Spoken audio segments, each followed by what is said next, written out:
Rabbil alamin wassalatu wassalam ala sayyidil mursalin wa imamil muttaqin wa qaidil ghurril muhajjalin wa syafi'il mudhnibin sayyidina Muhammadin wa ala alihi tahirin wa ashabihi ghurril mayamin wa baqiyatis sahabati wat tabi'in wa man tabi'ahum bi ihsanin ila yaumiddin. Amma ba'du, fa subhanaka la ilma lana illa ma 'allamtana innaka antal alimul hakim. Wa la haula wa la quwwata illa billahil aliyyil azim. Rabbi shrah li sadri wa yassir li amri wa hlul 'uqdatan min lisani yafqahu qawli. Rabbana atina min ladunka rahmatan wa hayyi' lana min amrina rasyada. Rabbana la tuzigh qulubana ba'da idh hadaitana wa hab lana min ladunka rahmatan innaka antal wahhab. Rabbana zidna ilman wa alhiqna bis salihin. Rabbana zidna ilma warzuqna fahma bi rahmatika ya arhamar rahimin. Walhamdulillahi rabbil alamin. Ma'asyiral hadirin dan hadirat Jamaah Masjid Al-Hidayah Gandaria City yang dirahmati Allah Tabaraka wa Ta'ala.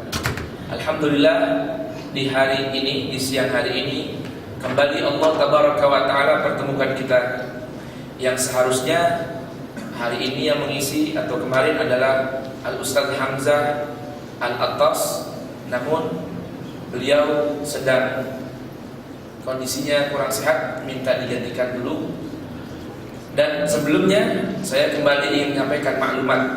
Yang pertama, bagi para jamaah, baik bapak ataupun kaum ibu yang berkantor atau sehari-hari bekerja di lingkungan Gandaria City Mall atau office Gandaria, di bulan Ramadan nanti Masjid Al-Hidayah akan mengadakan kursus atau pembelajaran membaca Al-Quran, memperbaiki atau mentahsinkan bacaan Al-Quran dan memahami bacaan Al-Quran.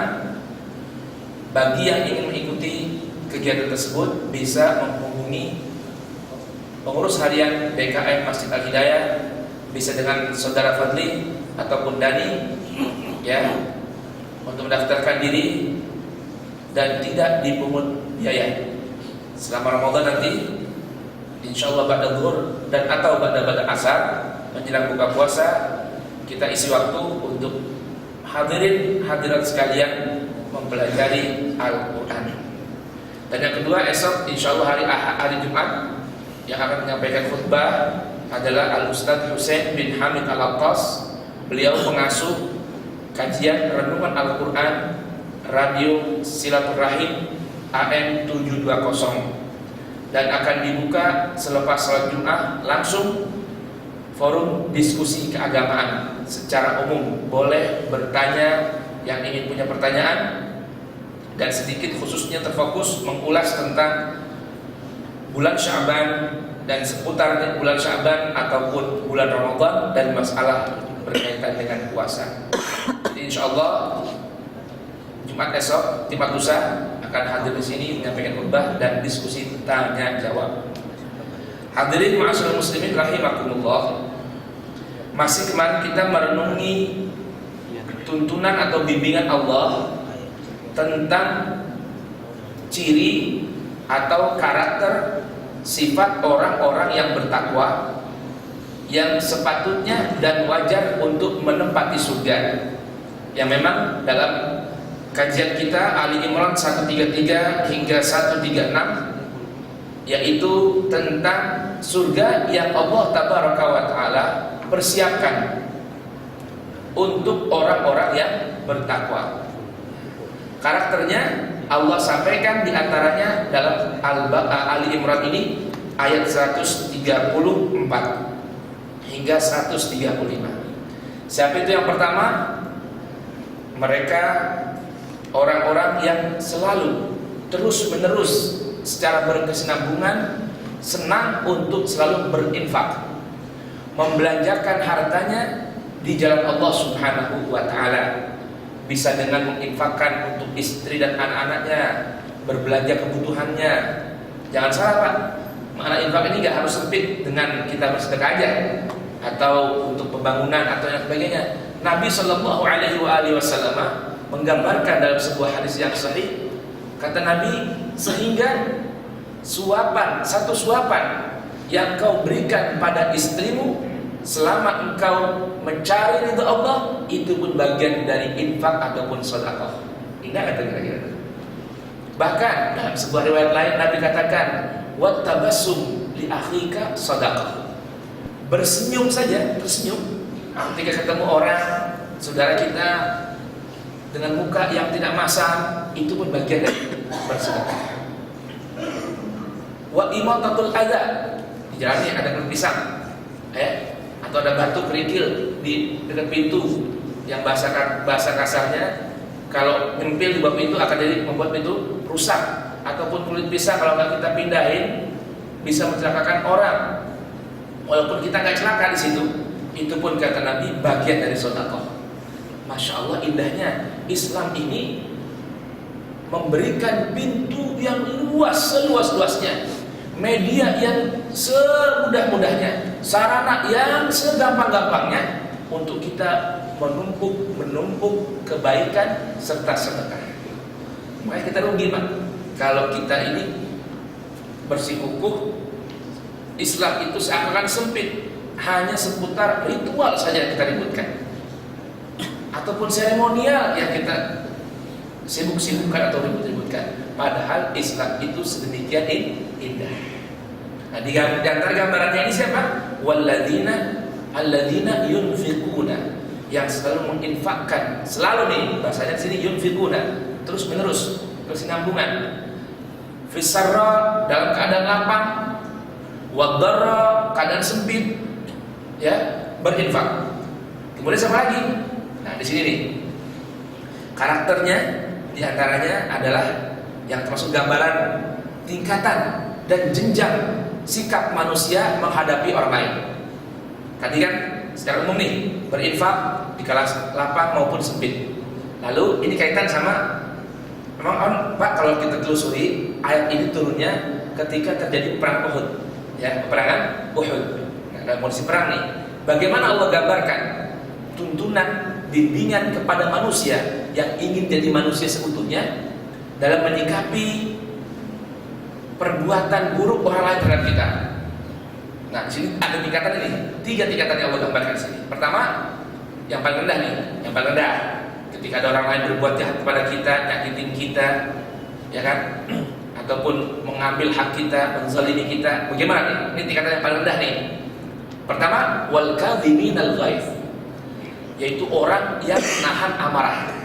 Itu paling rendah tuh, paling rendah nih. Ya, lihat di gambaran orang tipikal penghuni surga dari orang-orang muttaqin ini. Kalau kita belajar secara bahasa, arti al-kadhimin itu apa sih? Diambil dari kata-kata kadhim, itu artinya penuh dan menutup dengan rapat.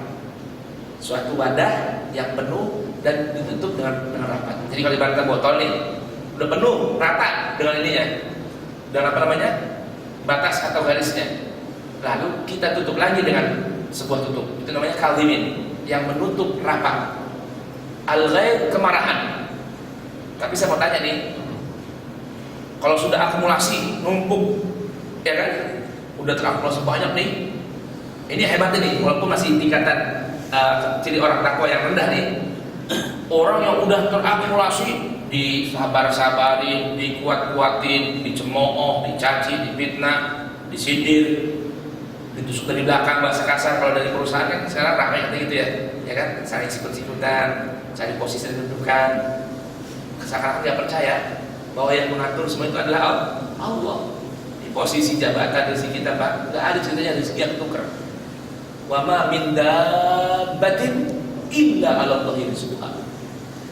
Tidak ada satupun yang melata di atas permukaan bumi ini kecuali rezekinya itu sudah Allah takar dan atur. Jadi nggak ada cerita rezeki tukar, nggak ada tuh.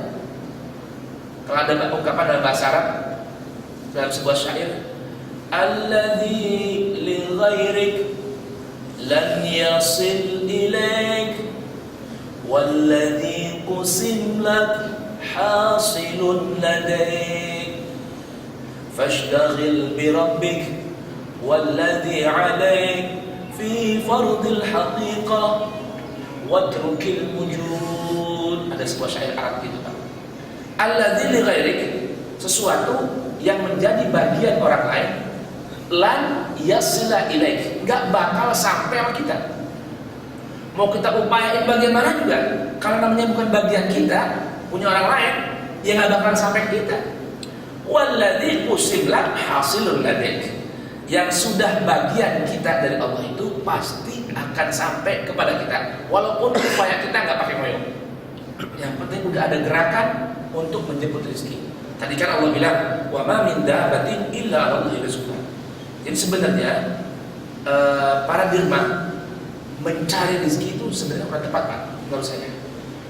Karena mencari itu adalah untuk sesuatu yang belum ada, belum ketahuan.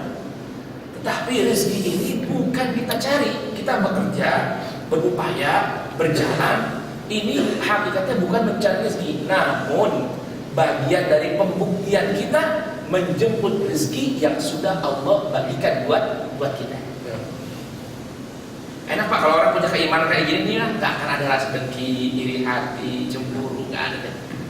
Kenapa? Karena dia di hatinya tertanam dengan mantap bahwa semua yang terjadi dalam kehidupannya, baik dari rezeki, jatah, jabatan, apa saja, bagian segala macam yang ada diberikan oleh Allah Subhanahu wa taala itu adalah hakikatnya sudah ditentukan, ditetapkan oleh Allah.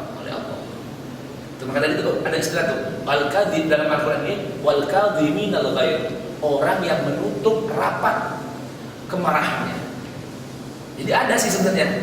Berarti maknanya kenapa dibilang tadi paling rendah nih posisinya, kedudukannya, jenjangnya, tingkatannya.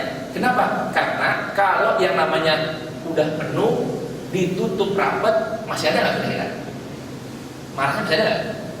Masih ada. Karena cuma kali ini nutup rapat kemarahannya. Naik lagi kelas tingkatan ini, yang bagaimana nih? Wal afina 'anil nas. Kemarin kita bahas begitu. Arti afina ini diambil kata-kata afan, artinya menghapus. Nah ini makanya tingkatan lebih tinggi lagi nih.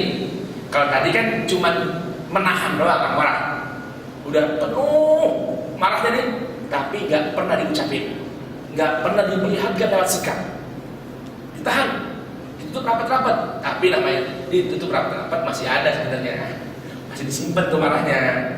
Nah, naik lagi tingkatan yang kedua dari ciri-ciri orang yang bertakwa, yang Allah siapkan surga untuk dirinya, al-afina 'anil nas, yang mau memaafkan kesalahan orang. Arti afun diambil dari kata-kata afan, yaitu menghapus. Jadi yang namanya orang memberi maaf kepada orang lain berarti dia sudah siap menghapus bekas luka dari perbuatan orang tersebut kepada dia. Itu namanya apa tuh? Maafin dulu. Makanya di antara sifat Allah Subhanahu wa taala al-afu, yang maha pemaaf. Besok bulan Ramadan diriwayatkan hadis yang sahih bagaimana Nabi sallallahu alaihi wasallam mengajarkan kepada istrinya untuk membaca doa di malam-malam Ramadan, khususnya malam-malam Lailatul Qadar, malam-malam ganjil. Doanya apa yang diajarin? Pendek sekali Pak Nabi diajarin. Apa doanya itu? Allahumma innaka afuwun tuhibbul afwa fa'fu anni. Allah. Pendek orang itu. Tapi kalau Nabi sallallahu alaihi wasallam ngajarin pendek, singkat tapi padat. Allahumma ya Allah innaka afuwun, sungguhnya engkau maha pemberi maaf. Kapan kita artiin gini, ya Allah engkau ini adalah zat yang selalu menghapus kesalahan hamba-hambanya dari buku catatan, dihapus sama Allah Ta'ala. Tuhibbul afwa, engkau pun senang memberikan maaf. Fa'fu anni, berikan maafmu untukku. Nah makanya kita dalam bersosialisasi kepada sama manusia, kalau udah siap beri maaf, ya siap hapusin. Jangan simpan-simpan lagi. Kalau simpan-simpan, masih tadi tuh tingkatannya al-kadhiminal ghaidh, Cuman aja nggak dikeluarin. Ada kalanya takut, ya kan? Ada kalanya masih belum. Masih al-kadhimin al-ghaib. Walaupun itu bagian dari ciri-ciri orang yang bertakwa, nggak pernah memperlihatkan, mengungkapkan kemarahannya kepada orang lain. Walaupun orang lain itu menyakiti dirinya, menzaliminya, dia tahan. Nggak dibalas, nggak diapain. Ya.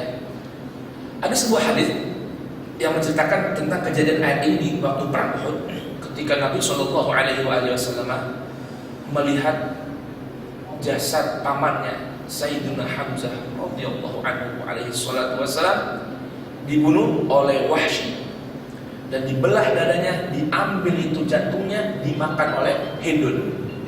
Siapa ini Hindun? Hindun ini adalah istrinya Abu Sufyan.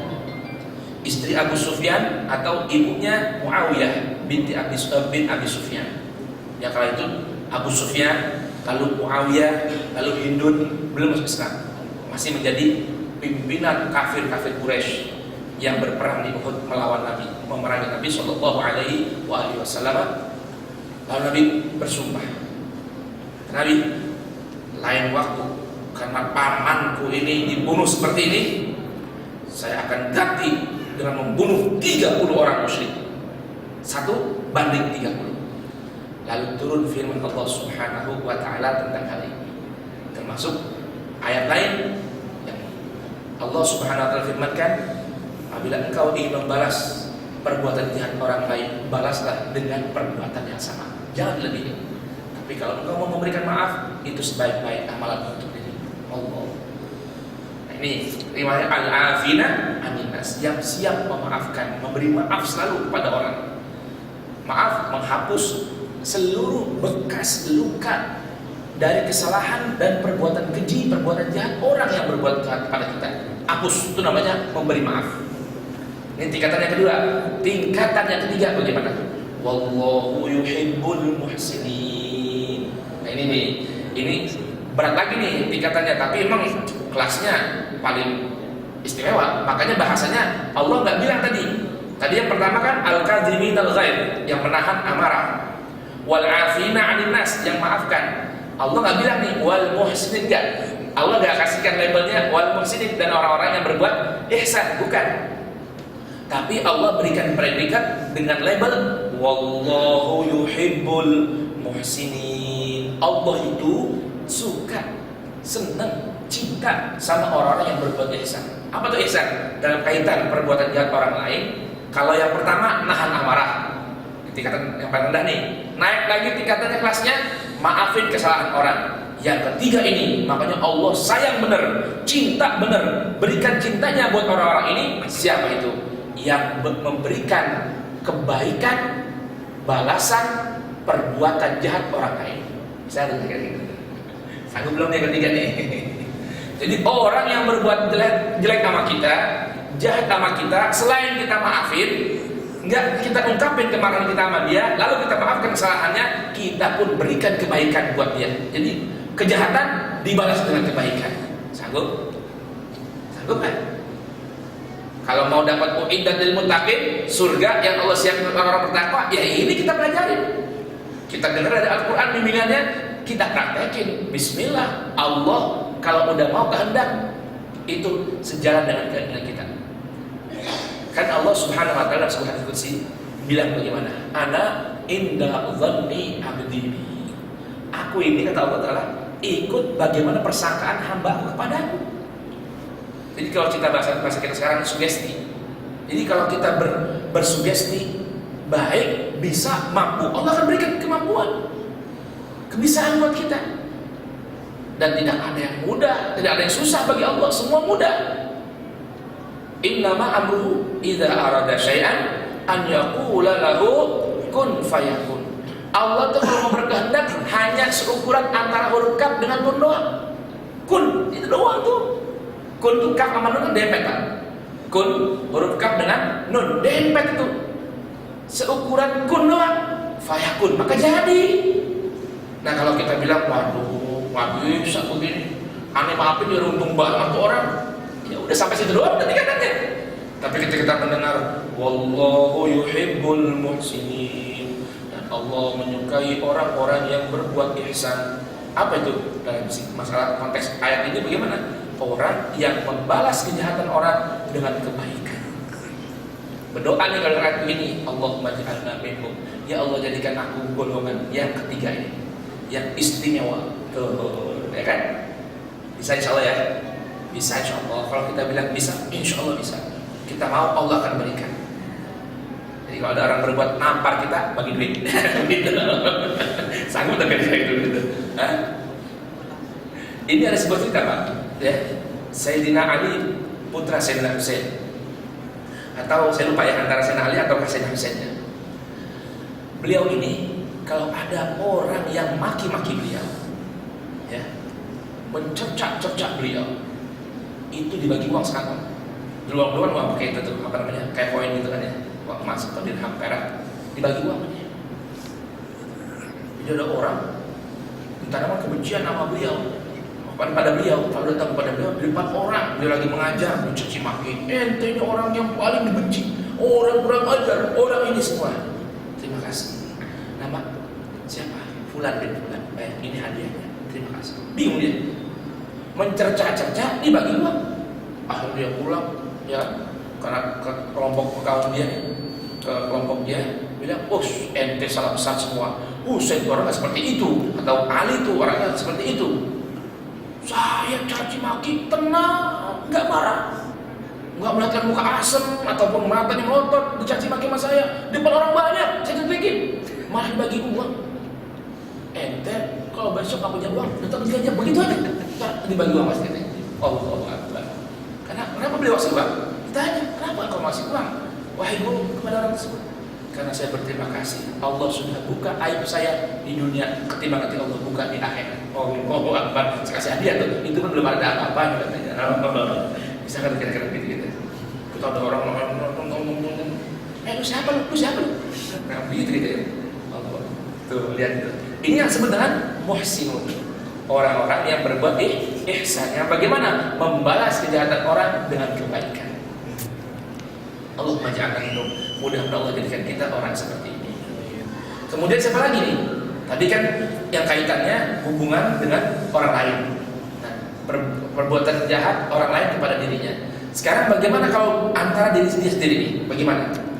Walladzina idza fa'alu fahishatan, dan adapun orang-orang dan juga orang-orang yang berbuat fahisyah.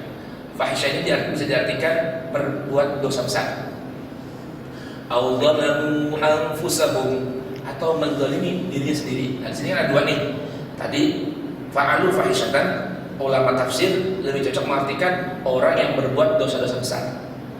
Au dzalamu anfusahum, atau berbuat zalim pada diri sendiri, artinya berbuat dosa kecil secara umum. Kan beda nih, dosa besar dan dosa kecil. Dosa besar kan diantaranya berbuat syirik pada Allah, berzina, kemudian membunuh orang tanpa hak, ya, berdurhaka sama orang tua, ini bagian dari dosa besar. Mereka ini juga gambar dari penghuni surga Pak nih. Kalau tadi kita sambungkan artikan walladzina ini dan, bukan adapun orang. Jadi dalam bahasa Arab ini huruf wawu yang diartikan kata sambung wawu itu, ya, ini ada kalanya berarti dan, ada kalanya berarti adapun. Mulai lagi, jadi judul baru, alanya baru. Nah, kalau kita sambungkan ayat ini, surga Allah persiapkan untuk orang-orang yang bertakwa. Siapa itu? Orang yang selalu berinfak di kala lapang maupun sempit, orang yang menahan amarah, yang memberikan maaf, dan orang yang suka berbuat ihsan, membalas keburukan dengan kebaikan.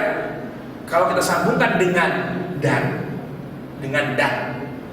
jadi kan begini, sifat orang yang bertakwa siapa tuh? Termasuk orang bertakwa nih, walladzina idza fa'alu fahisyatan, dan juga orang-orang yang tatkala berbuat dosa besar, au dzalamu anfusahum, atau menzalimi dirinya dengan berbuat dosa kecil.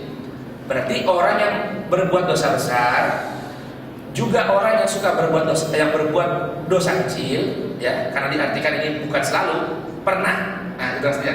Dan orang yang pernah berbuat dosa besar, juga yang pernah menzalimi dirinya. Ini kalau kita artikan dan dengan apa? Dengan memahaminya sebagai kata sambung dari tadi, ini alhamdulillah Pak nih, kita masih masuk kategori orang bertakwa nih. Tapi kalau kita bilang walladzina, dan adapun orang-orang idza fa'alu fahisyatan, berbuat dosa besar, fahisyah, au dzalamu, atau berbuat dosa kecil. Nah, berarti yang kelompok kedua ini bukan termasuk orang-orang yang bertakwa, bukan termasuk orang-orang yang Allah persiapkan surga untuknya. Kasihan nih Pak. Berarti kalau kayak kelas-kelas kita ini kayaknya nggak masuk nih. Kategori tadi tuh cuma orang apa ya, yang tadi berinfak, selalu berinfak di kala lapang maupun sempit, menyimpan amarah, menutup rapat-rapat, tidak mengeluarkannya, kemudian memaafkan kesalahan orang, hapus luka dari hatinya, lalu orang yang membalas keburukan dengan kebaikan. Dah, itu doang, stop. Berarti itu yang masuk kategori orang bertakwa, itu doang. Itu kalau diartikan walladzina dan adapun itu.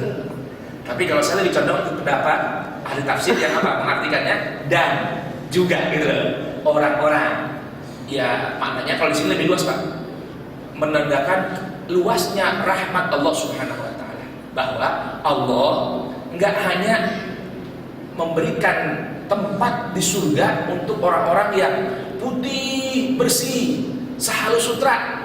Tapi Allah juga masih menerima orang-orang yang berlumuran noda dan dosa. Asalkan ini zakarullah.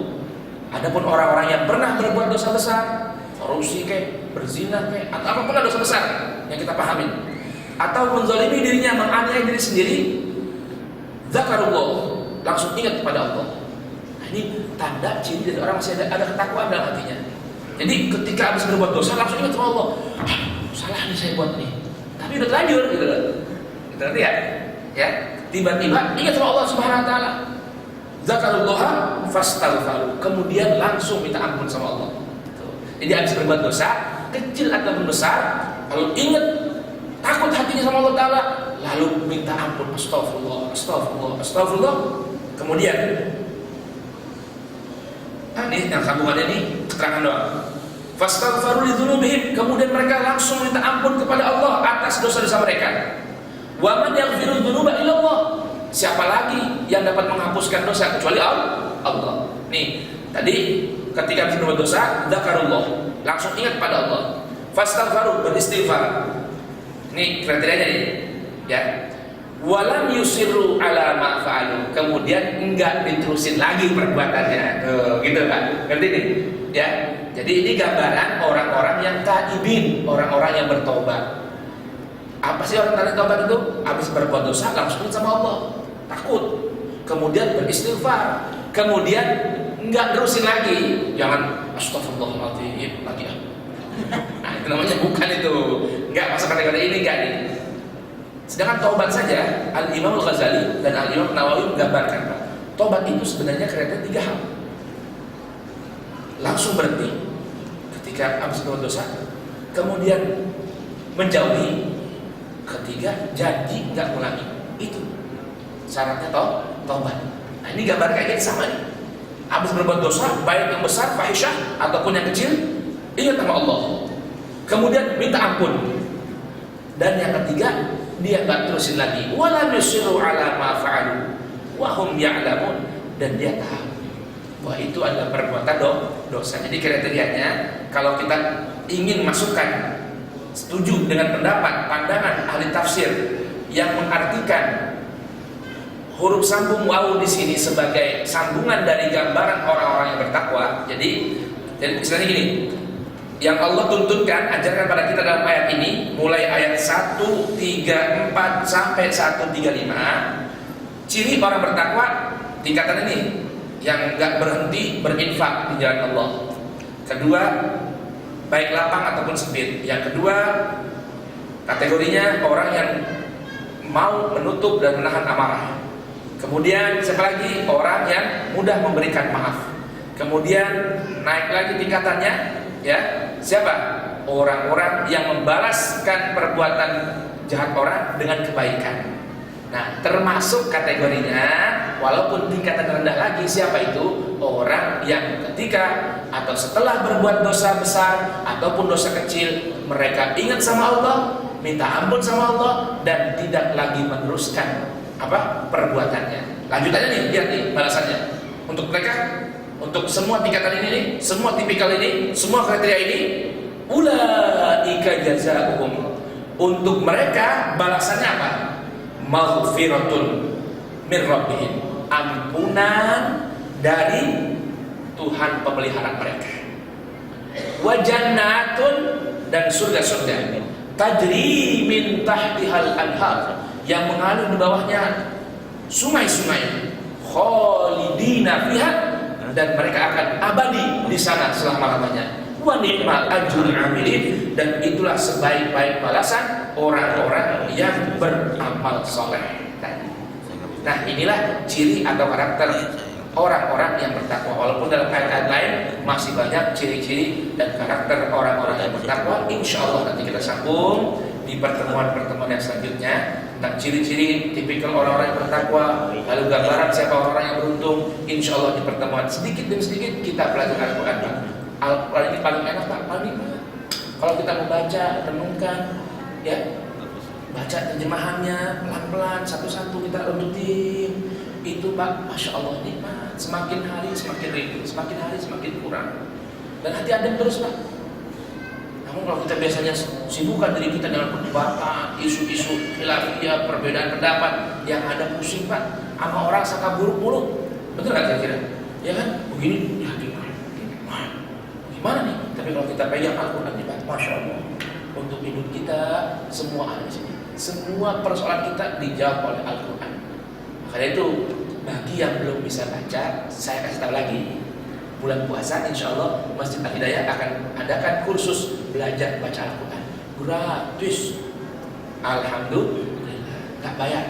Belajar, datang di sini dan bisa baca. Yang udah merasa bisa, saya udah bisa baca. Bagaimana? Oke. Nanti naikin lagi tingkatannya. Tahsinul tilawah, perbaguskan, perbaiki lagi bacaannya. Biar sudah bagus, sudah benar lancar. Oke, sama. Kita bareng-bareng diskusi, belajar, baca, memahami isi dari Al-Quran. Insya Allah. Bapak suka lihat ya teman-teman tablet, jamaah tablet tuh, suka lihat ya? Di masjid musola yang suka itikaf di masjid musola tuh, ikhwan tablet kita tuh, yang kalau habis sholat berjamaah, dia kumpul mojok buka apa namanya? Kitab Fadailul Amal, hadis-hadis tentang keutamaan amal-amal soleh. Saya kepengen juga lebih dari itu sebenarnya. Kalau bisa dong digabung, sebelum baca Fadail, baca dulu Al-Quran. Kayak gitu juga baca, biasanya kan baca bareng-bareng tuh dibaca terjemahnya. Yang nggak bisa baca hadisnya, baca terjemahnya. Nah kepengen juga ada kumpulan di masjid-masjid seperti ini, apalagi tempat sejuk, AC, enak, karpetnya empuk, Masya Allah. Sebelum itu baca Fadail Amal, baca dong Al-Quran dengan terjemahnya. Udah enak nih, apalagi yang begini nih, terjemahnya per kata tuh, udah lengkap banget kan? Yang udah bisa baca Al-Quran dan mengerti terjemahnya, sekarang tingkatin lagi nih, belajar apanya? Perkataannya. Nah udah bisa lagi belajar lagi bahasa Arab. Yang udah bisa bahasa Arab, belajar tata atau grammar, aturan-aturan bahasa Al-Quran. Karena Al-Quran menggunakan bahasa Nabi. Nabi lahir di negeri Arab, ya, maka haruslah kita belajar bahasa Arab. Itu insya Allah. Mudah-mudahan ada manfaatnya. Bila ada yang baik, itu datang dari Allah Subhanahu wa Ta'ala. Bila ada kekurangan dan kesalahan, itulah bukti kebodohan saya. Dan mudah-mudahan Allah berikan manfaat yang sedikit. Subhanallahumma bihamdik, asyhadu an la ilaha illa anta, astaghfiruka wa atubu ilaik. Walhamdulillahirabbil alamin. Assalamualaikum warahmatullahi wabarakatuh.